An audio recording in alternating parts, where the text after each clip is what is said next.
Welcome to Module 4, Adaptive and Assistive Technology. So this module is looking at adaptive and assistive technology. These are technologies that either allow the student to sort of level up, to reach the level that the other students are working at, or that help them to perform tasks that they might not be able to otherwise perform. So adaptive and assistive technology, there's a bunch of different kinds of things, everything from actual hardware, pieces of hardware, from software, different types of resources, audiobooks can be assistive technology. So it's a broad range and there's plenty for you to explore. The things that you need to specifically look at and do for this module. The reading, there are two articles by Janet Hopkins. One is from Teacher Librarian, School Library Accessibility, the Role of Assistive Technology. It's really a nice overview. And then she wrote one for Library Media Connection called Assistive Technology 10 Things to Know. I like people who have lists of 10 things, so that's just a nice look at, sort of bullet points, really, of what you want to know about this. The activity we have is very exciting. I called it something goofy. The Adaptive and Assistive Technology Nancy Drew Report. Now, what this is a what I want you to do is find out who's in charge of adaptive and assistive in your district or in your building, depending on how your district is laid out.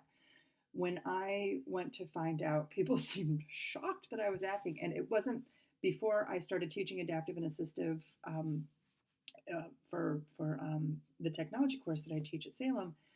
I had no idea. I just my son's friend who had a bunch of assistive technology, and this was like 6 years ago. I just assumed that it just sprung forth from the clouds to assist him. I don't know where I thought it was from, but I'd never even bothered to find out. And so I investigated and I asked the technology guru in my building, and I said, who's in charge of this? And she said, I think so and so. And she named this woman who is, I believe, a speech and language person primarily, who just loves this sort of thing and ended up, like putting in a proposal to do adaptive and assistive a few years ago for the district. And when I asked to speak to her, she was so excited. She was thrilled that somebody was taking an interest, and she came to my office and we had an interview. It was great. So what I want you to do is there's a Google form. Just click on it and it asks you some questions. Now, a couple of my students have had experiences where they tried to find out who was in charge of this and they got the runaround. They're either, the powers that be were uncomfortable with how little was being done, or they thought that it wasn't their business, or for whatever reason, they had a difficult time finding out. So if you're getting stonewalled, I mean, that kind of answers part of your question right there. As G.I. Joe says, you'll know, and knowing's half the battle.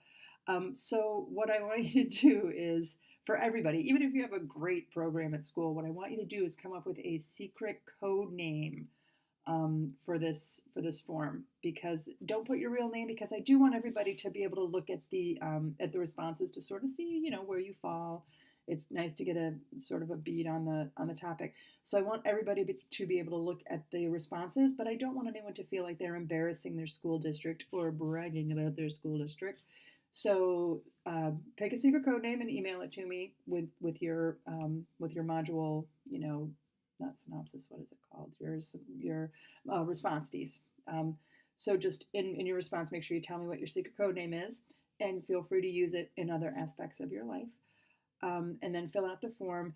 And even though the activity, the filling out of the form is going to take you 10 or 15 minutes, but the ramp up to that, the questions, the time you're going to have to put into that is going to take a significant chunk of your 3 hours. So what I'd like you to do is read the Hopkins articles and then, get busy on the finding out the adaptive and assistive. And, if everything comes together really easy and you find you've got another hour and a half left to fill, you can explore different, there's some websites that have different pieces of technology. There's, if you're an Apple school, I think I put the Apple, the things that are just built into your Mac that work as adaptive and assistive. Feel free, if you're doing the course for credit, to work on, to look for some adaptive and assistive articles for your annotated bibliography. However, you want to use whatever time you have left, but some of you, may find that you don't have time left. If you can talk to the person who does adaptive and assistive, on the form I really just asked you, who does it. But if you can talk to the person who is doing adaptive and assistive and ask them, sort of how it goes in the district, it really was eye-opening for me. I found it fascinating. So hopefully you'll have a good experience with this, and I look forward to seeing what you come up with. Enjoy Module 4, and hey, I'll see you back. We're gonna circle the wagons for Module 5. So I'll see you then. Bye.